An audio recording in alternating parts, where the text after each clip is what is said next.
Hey, what's up, everybody? The VC here, back at you with another anything and everything.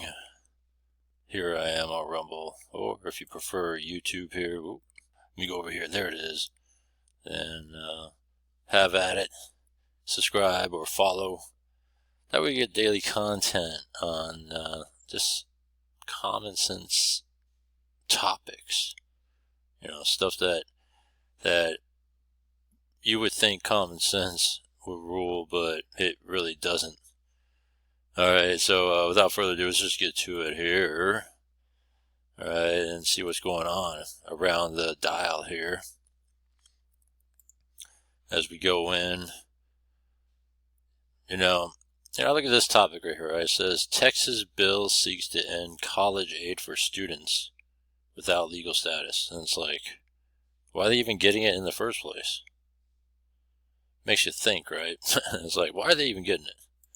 So let's see what they got to say here. Our lowest rates. It's like, really? Why are you in my house? It's like, really? You know, it's like, come on. For most businesses, hiring can take a weird. long time. Not for Susan, though. She uses ZipRecruiter. Trump's immigration crackdown now sees him taking on so-called sanctuary cities. Not bad, not the bad. president signing an executive order directing federal agencies to keep a list of cities not complying with his immigration agenda. The White House says jurisdictions who don't comply may lose federal funding. This comes a week after a judge blocked the administration from cutting funds for cities for that very reason, calling the move unconstitutional.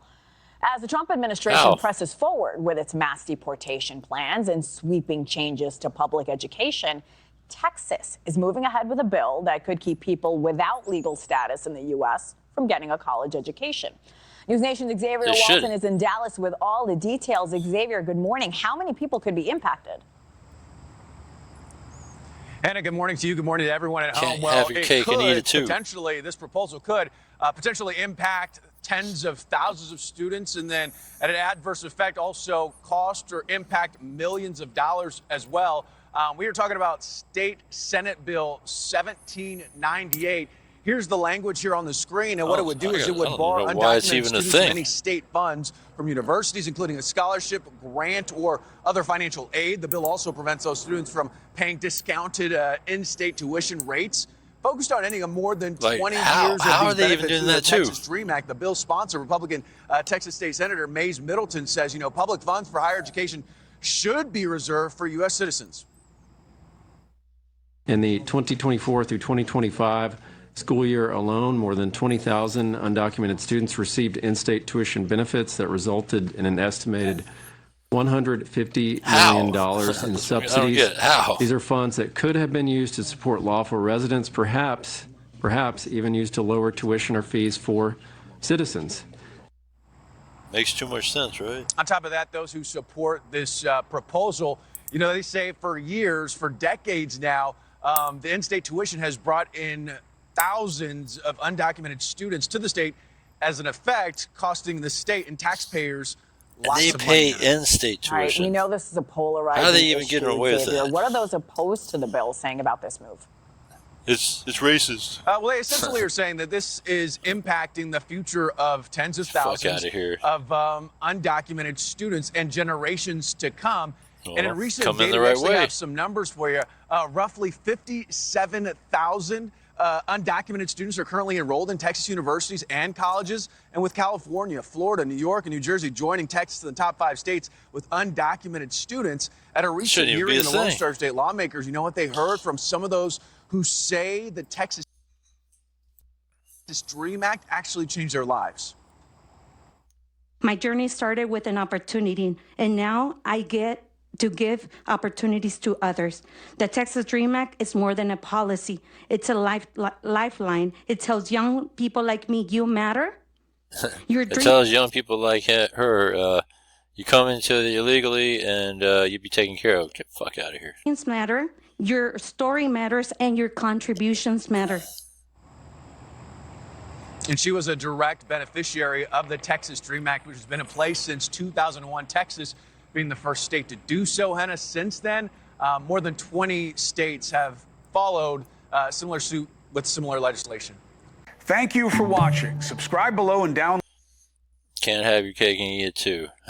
Why are they giving them aid to begin with? Yeah, I mean, exactly.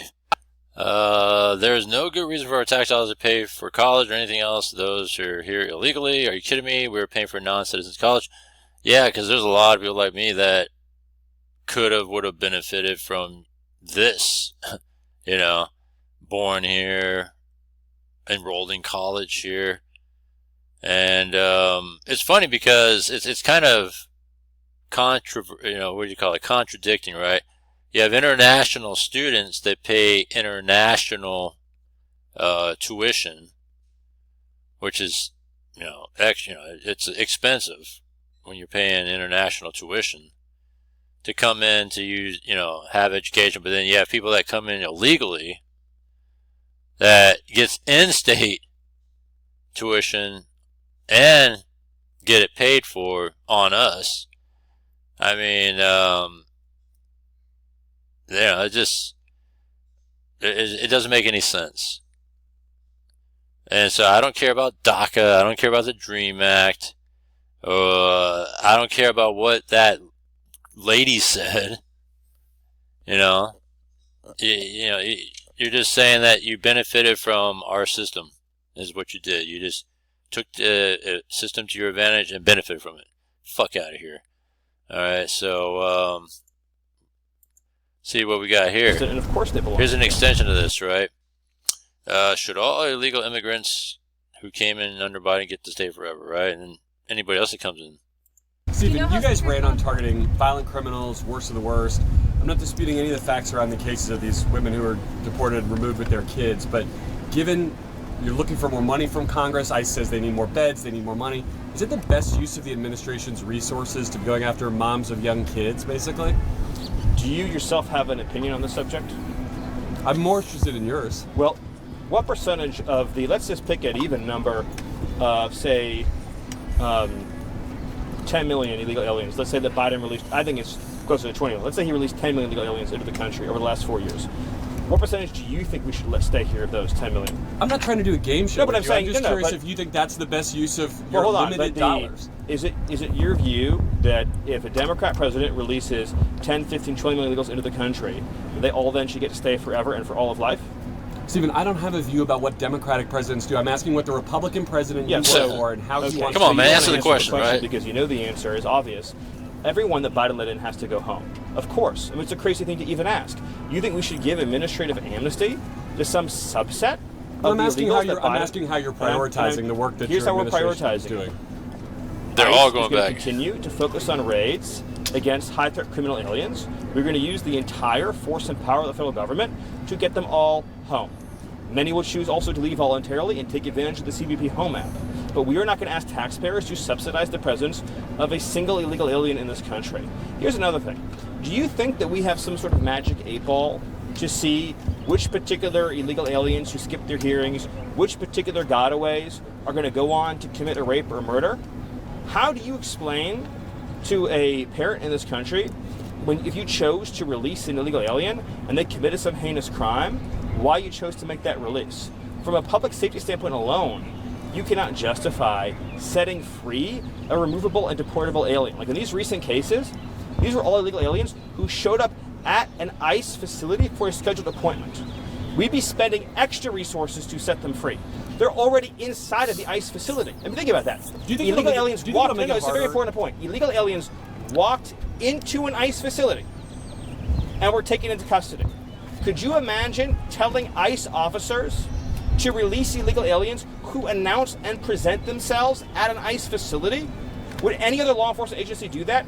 If a wanted fugitive went into an FBI facility and announced themselves, would they be allowed to walk out the door that very afternoon? I mean, the whole thing's preposterous. Yeah, it just makes too much sense, right? Like, why would you have people come in the country to just stay, right? And so I know that the reporters are like, well, why are you trying to go after women? And it's like, oh, I'm trying to go after everybody that's here illegally. I mean, it makes too much sense, right? So I don't know. It's stupid. Reporters are stupid. All right? This whole thing is stupid. I mean, it's just ridiculous. They got to go. Bottom line. And You know what's funny, too, is when 10 to 20 million people were coming into the country and there's no second guessing to it. Think about it. Catch and release or gotaways, that sort of stuff. Literally the whole world was coming in through the border, right? They were coming from countries all over the world. They weren't coming just from, southern countries, South America and all that. They were literally coming from all over the world through the southern border. And there was no pushback on that. Like, why are these people coming in like this? Right? They were just letting them in, and the reporters, right, media just, reported really nothing out of that. Almost like they were accepting of it. And then all of a sudden, when we try to get rid of the very people that were being let in, now it comes a question like, why? Why are we doing this? And it's like, well, did you want these people to take your money? Take your resources? No, it doesn't make any sense. And then you have these judges that are trying to protect illegals, such as this lady here in Wisconsin, which, again, doesn't make any sense because you're ruling on someone that's illegal and you're trying to help them get away from ICE. I mean, yeah, that should be grounds for just being disbarred, because now you're showing that you're not impartial, and then at the same time, you should be arrested. And I'm glad that she got arrested, if that is what was reported. So let's see what they got to say here. Thank you, Sandra. All right, let's bring in Jonathan Turley on that. Constitutional law attorney and professor. He's also a Fox News contributor. If we could pop that back up. This was found on her door, as we now know, April 14th. That was 4 days, Jonathan, before she had allegedly helped this illegal immigrant evade ICE agents. If any attorney, witness coordinator, or other court official knows or believes that a person feels unsafe coming to this courthouse to courtroom 615, please notify the branch clerk to request court appearance via Zoom. What does that tell you, this revelation?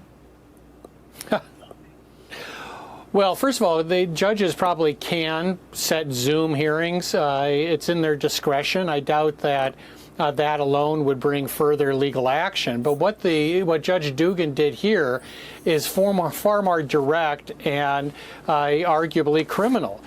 She got down from the bench and became part of what the law enforcement officials are saying is a pattern of illegality. I mean, she helped this person evade arrest. And we've seen this before. In Boston in 2019, I wrote about a judge who actively helped secrete a fugitive so that he would not be arrested.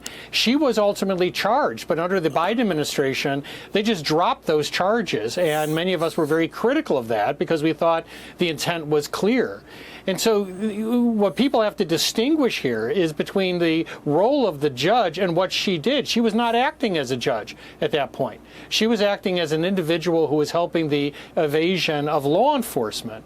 And what I find perplexing is I understand waiting for the facts to come out. We just got more facts about witnesses who said that this was intentional and the actions that the judge did.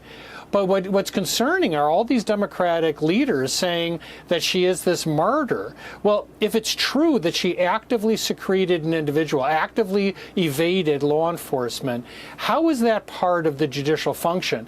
Many of us have said that we need mutual respect between the judicial and executive branches, but it goes both ways.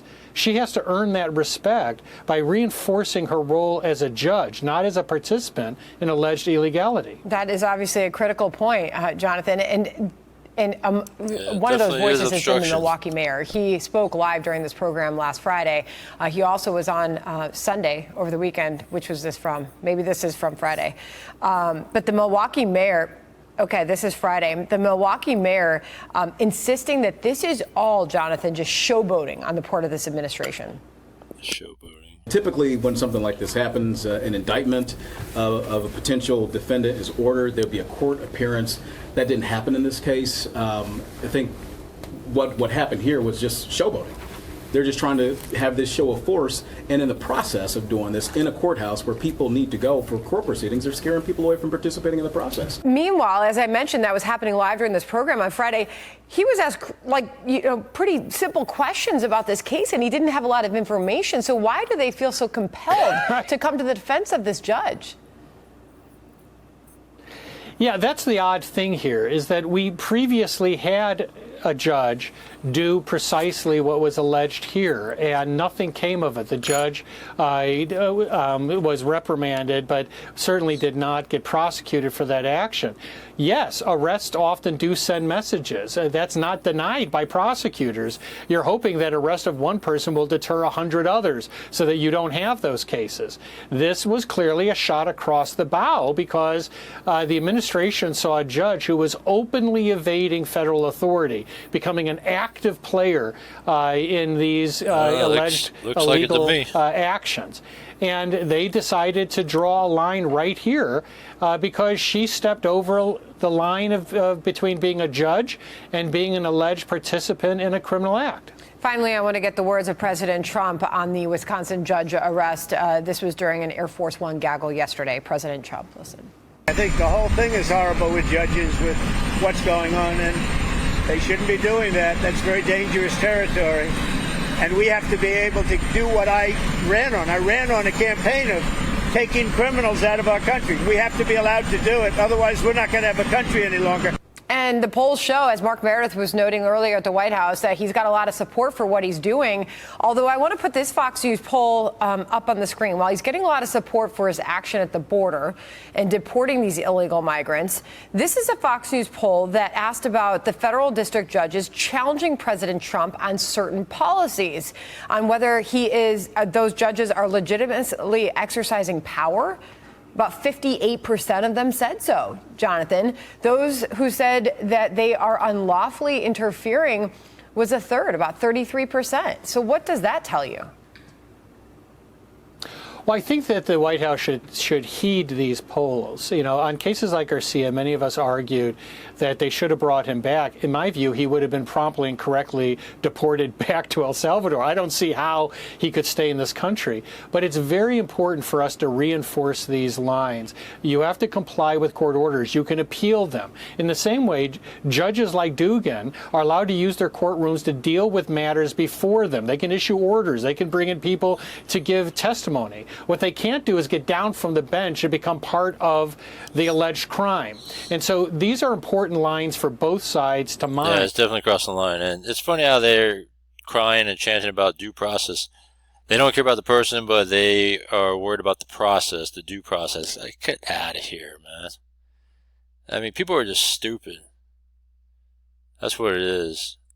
This is definitely Trump derangement. And, we don't care about what the guy did, but we care about the process in which you guys did that. It's like, get out of here, man. He's already been due processed in the first place. Well, you want him to do process for a third time? No, he's already been ruled to be deported. He came back illegally. I mean, that's on him. You don't need due process again. You're done. You're out. So that's what it is here. It's just funny how that is. Just like that judge in, New Mexico, when he had the Tren de Aragua gang members living with him, knowingly that they were gang members, live with him, and then, he resigned before he got arrested or whatever. And, with that guy, it's like, yeah, you should be disbarred forever. And you should be arrested because you are aiding and abetting with illegals. I mean, that's just what it is. So, I don't know. It just doesn't make any sense to me, Crazy. Let's see here. Americans don't agree with Democrat strategy, okay? Don't want to read into that, don't care. Sanctuary cities targeted in the latest executive order. Yeah, because they continue to fuel all these illegals that come in. And if they get cut off, it's like you're nipping it in the bud. If they got nothing coming for them, then the illegals would use that CBP-1 app to fly back, or they would just, get hooked up and arrested by ICE and taken back.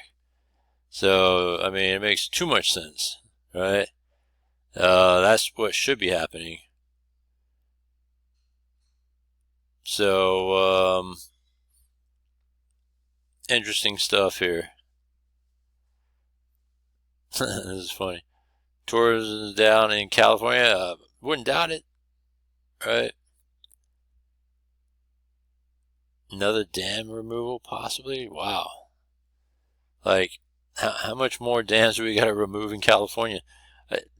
Weren't we supposed to be passing laws, or not passing laws?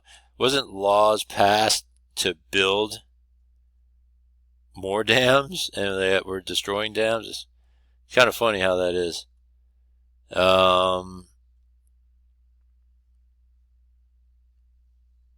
Yeah, they were saying here, Katy Perry's latest tour faces embarrassing flop. Yeah, they're saying that corporate music is just not really a thing anymore. It really isn't. Like, I don't really care for it. I don't think a lot of people care about corporate music anymore. But yeah, so again, interesting stuff here.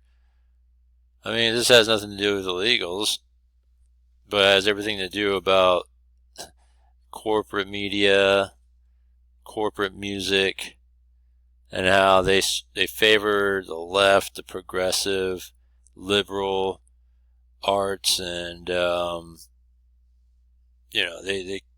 liberal causes, right? And then look what happens.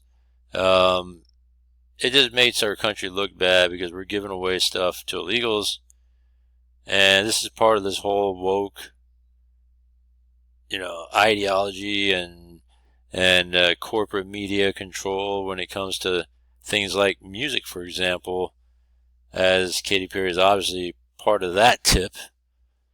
And, because she works I think she was on American Idol. I don't know if she still is, but that's part of ABC, and ABC is Disney, right? And that's all woke stuff. So, we'll top it off with this. How about that? Since, Katy Perry, This is huge! Get a one-time free Triple Carl's Jr. Burger. Yes, free! Joining us now is Kinsey Schofield, commentator and host of the To Die For Daily podcast. Kinsey, great to see you again. First Lady Melania Trump has turned 55, and Melania was with her husband in Rome for her birthday. She was attending the funeral of Pope Francis, and she didn't share anything about her birthday on social media. In my of the White House, it's her sophistication with him anymore. And good point when you compare a series of another shot of her at the Russian magazine. She's never appeared on the common or just white. So she's not just a pop star. She's in Trump. I want to speak to you about Katy Perry. She's struggling to sell tickets to her show. She's not just a pop star. She's now apparently an astronaut after that 11-minute trip in space. But she's reportedly struggling to sell tickets to her show, the Lifetimes Tour, in several US states. More than half of the seats at the nearly 20,000 person capacity Toyota Center in Houston remain available for May 7. This comes after her backlash over that Blue Origin space flight. And to remind everyone, she was up in space for 11 minutes, and that was apparently for the benefit of the Earth, according to her. And she, of course, kissed the ground for the cameras after she landed. I mean, Kinsey, are you surprised that no one's really rushing to buy tickets to her show? No, I think that we're really seeing this backlash. When you think about the Blue Origin thing, I think we're really seeing this backlash when it comes to the unapologetic, selfish 1%. And I do think that that's I never why really talked people about the are Blue over Origin. Katy Perry. Beyonce is struggling to sell tickets as well. The joke is that Happy Meals are the same price as the worst Beyonce ticket that you can get right now. And I will stress, though, that I have heard sources at Live Nation, the tour promoter for Katy Perry, immediately had reservations about her ability to sell out stadiums from the very get-go. Wow. So I think that unfortunately they didn't go with their gut here, and this is looking, they're red in the face now. They're embarrassed. Yeah, absolutely. Yeah, Let's no one chat cares about about corporate Meghan music. Markle. She couldn't be more cringe if she tried. She addressed a crowd at the Time 100 Summit in New York, where she was asked about how busy she's been pursuing her dream of being a reality star, being an influencer. And here she is making it known just how busy she has been and just what a crazy time it's been for her. Meghan, we're so excited to have you here today. Oh, Mark, this is a Mark fest here. Say congratulations to you on everything that you've done and everything that you're doing. Thank you. I appreciate that. There's a Mark out, man. What is this shit? It's been a full few months, for sure, yeah. So this conversation is about her journey, your journey. And I want to start. We have 20 minutes? Yeah, we do. It's been a journey. We do. We can go over. I mean, when I listen to Meghan, I am just reminded that there's nothing authentic there. She went on to say she's now the happiest she's ever been. She claims to be this entrepreneur without really acknowledging that her level of fame is because she married a prince.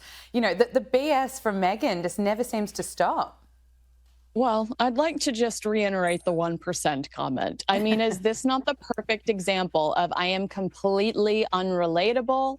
I've been given so many opportunities because of my proximity to the British royal family that I have spoken so horribly about. I tormented the Queen in the last few years of her life. I tormented Prince Philip in the last few years of his life. And now I've tormented King Charles in the last few years of his life. I mean, she is relentless. She is shameless, and she is exhausting. You are not a successful female entrepreneur. I can list more fails on both of my hands. Where's American Riviera Orchard? What happened to Spotify? You've dropped out of the not just 100 but 200 when it comes to the podcasting charts today with Confessions of a Female Founder. The critics were horrible about With Love, Meghan. You sold inventory that you didn't have on asever.com. People are still waiting for their refunds. Wow. This is a joke, and I'm tired of some of these media outlets continuing to elevate this person when the reality is she's a grifter. Media. Fake it till you make it. We don't accept that anymore. We want authenticity. All the woke people. Well, this grifters. Meghan Markle PR machine is right now in full swing. She sat down for another podcast interview with the founder of IT Cosmetics, Jamie Kern-Lima, that was released today. And at one point, she broke down in tears, speaking about being a mother and about love languages. And she took another swipe at the royal family, suggesting that really being part of the royal family was being in the trenches. Take a listen. Are you in love now more than ever, more than you've ever been? Yeah, I mean, you have to imagine at the beginning, everyone has like butterflies and then we immediately went into the trenches together. Yeah. Right out of the gate, like 6 months into dating. So now 7 years later, when you have a little bit of breathing space, you can just enjoy each other in a new way. And that's why I feel like it's more of a honeymoon period for us now. Oh my gosh, I work so hard and I appreciate what hard work looks like. I like working hard. And I'm still working hard, right? The moment that everything sells out, it doesn't mean that we're done. Yeah. It means we're working on replenishment and what are the next SKUs and what's the next tranche of products and what's the timing on that and writing the newsletters and writing the social media captions and making sure that all that feels in line and what's the cadence of it and what's the photography that we want to do and what do I want to wear for those shoots, while also editing all the time-coded notes for season 2 of With Love, Meghan, and then being in edits for the podcast and being a mom and a wife and a friend. So Meghan Markle takes yet another swipe at the royal family and then decides to go on this huge rant, almost out of breath there, detailing every bit of work that she does. You know, being one of the most privileged people on the planet, she still won't talk about how hardworking she is, which includes coming up with Instagram captions. I mean, we never hear other real leaders talking about how hard they work. You just see it in their actions. But for Meghan Markle, you know, of course, she's the exception, Kinsey. Well, she also had to tell us at the Time 100 thing that she's the happiest she's ever been. How many people do you know when you're sitting across from them and you know that something really good in their life is going on? How many people do you know have to convince you that they're the happiest that they've ever been in their life? I mean, this is all a stage. You know, this is all just Meghan Markle's stage. We're expected to buy it. But she said she was in the trenches. She alludes to being in the trenches when she was in the British royal family. Girl, It's like what the Joker said, like, the world is the stage. Title. You know, people were falling at your feet. People would run your bathwater for you. I mean, I could list the things, the perks. I could list them forever. The trenches. She has got to. The Delulu is on another level. Sometimes I envy it. I have to agree with you there. It is on another level. Kinsey Schofield, commentator. Yeah, well, I wasn't expecting a swerve to Markle there, but yeah, all these fools. So we went from talking about the underprivileged illegals taking advantage of our privileges to the overprivileged, woke, liberal, progressive, one percenters like the Katy Perrys, and how no one cares about corporate music and corporate media. You know, with Meghan Markle as part of that one percenter as well, that no one cares about and shows ingenuine she really is. It's crazy stuff. But I wanted to kind of cover these things. You know, I never talked about Blue Origin. I'm going to talk about that. Maybe I'll do a video on Blue Origin, which is the women empowerment, one percenter space flight for 11 minutes in space, and then they came back. Right? And there's a story to that, and it was just kind of just pretty stupid, you know. But we'll talk about that another day. Comment down below. Let me know what you think. Subscribe. All right, to the VC. Follow VC, whether you're on YouTube, Rumble, all that good stuff. Thanks, and I'll see you next one.